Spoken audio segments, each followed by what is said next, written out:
Last week, many of us were upset and shocked that a young 12-year-old boy in Georgia is now facing a felony charge because he decided to go to the local mall and sell CDs of his own rap music.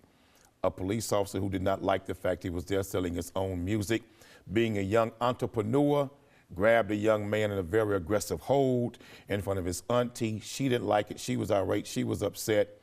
His rap name was Little C-Note, and now the young man was arrested, and he's facing a felony charge for selling CDs at a local mall. That's not what happened. He was previously warned to not go to the mall. It's not like the cop just showed up with a baton and started wailing on the 12-year-old. He was previously told to not come sell your CDs at the mall. He disobeyed. Again, where are your parents to disobey a police officer like that? He disobeyed, came back, sold it again. The cop, you said it was an aggressive hold. I didn't love it. You'll see in the video we're going to play with it. The cop had one arm, had his hand by the upper arm, the other hand on his wrist. He's not got him twisted around. He doesn't have him in handcuffs. But the problem is the reason he's facing felony charges is, again, he pushed back. The cop says he tried to break his fingers. Now, again, it's a 12-year-old boy. I don't think a cop needs to be manhandling a 12-year-old boy, but let's not act like some 12-year-old just rolled into the mall and the cops dogpiled When you him. look at the video, that little bitty boy don't weigh 100 pounds soaking wet with bricks in his pocket. And the cop is aggressively holding his arm. And now the cop is going to lie and say he tried to break my fingers. Another lying cop who's dealing with a young African-American male. That young black boy was not at the mall shoplifting.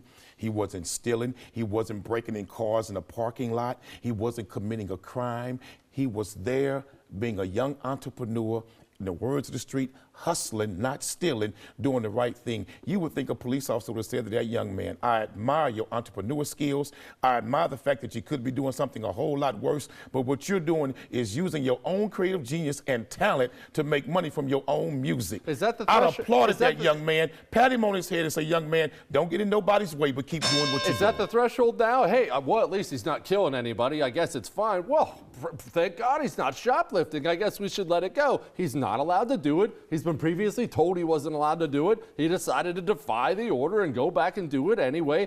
Again, I don't think a cop needs to be manhandling a 112-year-old Jesse, I do not believe if that young 12-year-old boy was in the mall selling Elvis Presley music or selling Willie Nelson music, that white cop would have grabbed him like that and tried to arrest him. In fact, he probably would have bought a CD. Elvis Presley did black music.